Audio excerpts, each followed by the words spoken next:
You're standing in a crowded town square. Thousands of people packed shoulder to shoulder. Vendors are selling food. Children are sitting on their fathers' shoulders for a better view. They didn't come for a festival. They came to watch someone die. For most of human history, punishment wasn't hidden behind prison walls. It was the main event, a public spectacle, announced in advance, attended by entire towns, sometimes by royalty. And the more creative the suffering, the bigger the crowd. So what were the worst punishments humans actually inflicted on each other?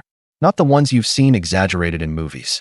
The real ones, documented in court records, royal decrees, and the diaries of the men who carried them out. Let's start with a name most people have never heard, even though his handwriting survives to this day. Meister Frantz Schmidt was a professional executioner in the German city of Nuremberg during the late 1500s. For 45 years, he carried out sentences for a living. And unlike almost anyone else in his profession, he kept a journal. Historian Joel Harrington spent years studying that journal and turned it into a book called The Faithful Executioner. In it, Schmidt recorded execution after execution in careful, almost clinical detail. Beheading, drowning, breaking on the wheel. Breaking on the wheel deserves its own explanation, because it's exactly as brutal as it sounds. The condemned person was tied to a large wooden cartwheel, or sometimes simply staked to the ground. The executioner then used an iron bar to systematically shatter every major bone in the body, working outward from the limbs. Arms first, then legs. The goal wasn't a quick death. It was maximum visible suffering, stretched out in front of a watching crowd, sometimes for hours before the executioner delivered a final blow. If the judge had shown any mercy at all, why would a legal system design a punishment specifically to last longer? Because the punishment wasn't really for the criminal. It was for everyone watching. This is where a French philosopher named Michel Foucault comes into the story. Foucault opens one of his most influential books, Discipline and Punish, with the actual historical record of a 1757 execution in Paris. A man named Robert-François Damiens had attempted to assassinate King Louis XV. His punishment, recorded in official documents Foucault quotes directly, involved public torture with hot pincers, molten materials poured into his wounds, and finally his body being pulled apart by horses in front of an enormous crowd. Foucault's argument is the twist that reframes everything you're about to hear. Public torture wasn't primarily about punishing one person's crime. It was a demonstration of the state's absolute power over the human body, performed on the condemned as a warning to every single spectator. The message wasn't, "This man did something wrong." The message was, "This is what happens to anyone who threatens power like mine." Let's go back further. Because the impulse to make punishment public and symbolic isn't a European invention. It's nearly universal. At the ancient site of Nineveh, in what is now northern Iraq, archaeologists have recovered stone relief carvings from the palace of the Assyrian king Ashurbanipal, dating back to the 7th century before the Common Era. These carvings, now held in museum collections, including the British Museum, depict scenes of flaying, a punishment where the skin was removed from a living body, typically reserved for rebellious foreign leaders who had defied Assyrian rule. The carvings weren't hidden away. They were displayed prominently in the palace, meant to be seen by foreign ambassadors and visiting dignitaries. In other words, the Assyrians turned punishment into propaganda, carved permanently into stone. Centuries before Foucault ever wrote a word about the theater of power. Move east, and you'll find one of the most infamous punishments in recorded history, lynching, sometimes translated as death by 1,000 cuts, used in imperial China as a legal punishment for the most serious crimes, including treason and patricide. The process involved a series of careful, deliberate cuts to the body over an extended period, and the number and sequence of cuts were often specified by the sentencing court itself, turning the execution into something disturbingly bureaucratic.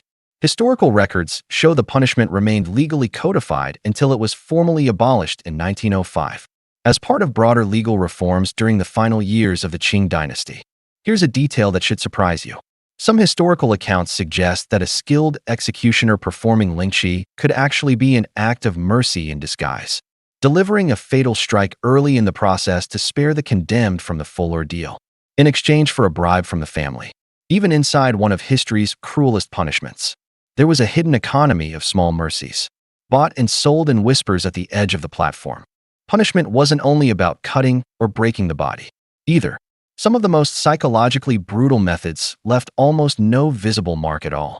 Consider keel hauling, a punishment used in several European naval traditions, most notably documented in Dutch naval regulations of the 17th century.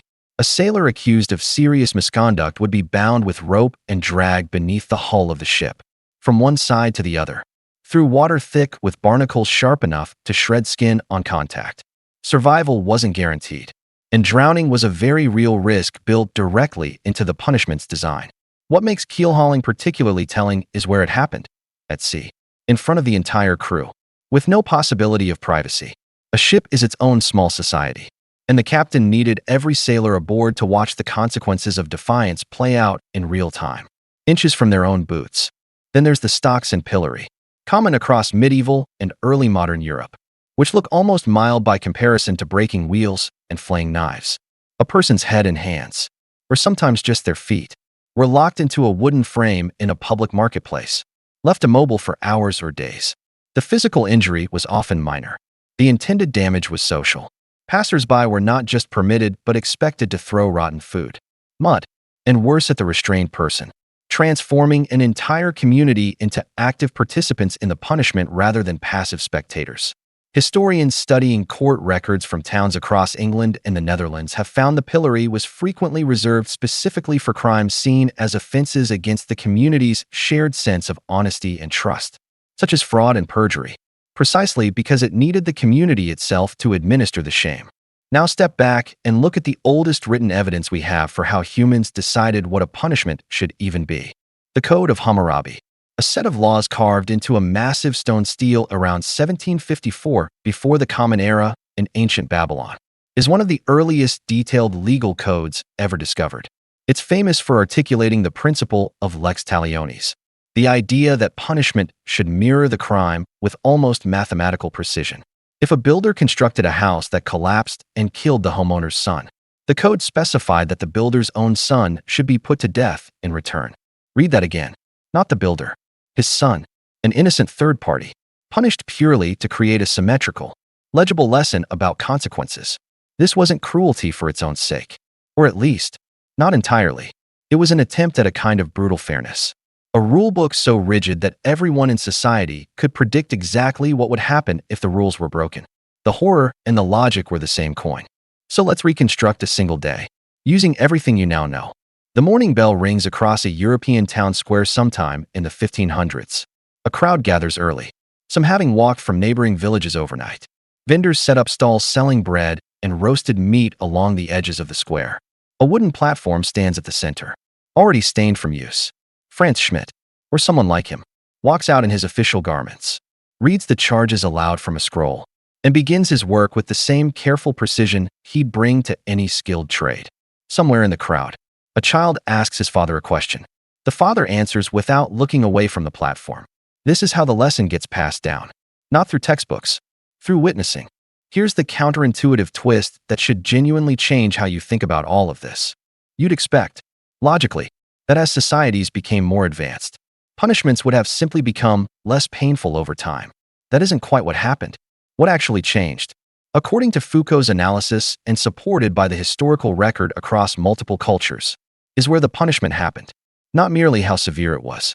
Public torture, designed to be witnessed, gradually gave way to imprisonment, a punishment carried out almost entirely out of public view. The body stopped being the primary target. The mind, the routine, the daily schedule of the prisoner became the new territory of control. In other words, punishment didn't disappear. It went indoors. This is where the ancient world quietly connects to right now. Sitting wherever you're sitting, you almost certainly have never watched a public execution, and you probably never will. But you've absorbed the underlying lesson those Nuremberg crowds absorbed centuries ago, just through a different delivery system, news reports of sentencing, television dramatizations of prison life, true crime documentaries watched from the safety of your couch. The platform moved from the town square into your living room. But the function is oddly similar. A society still needs to show its members, over and over, what happens when the rules get broken.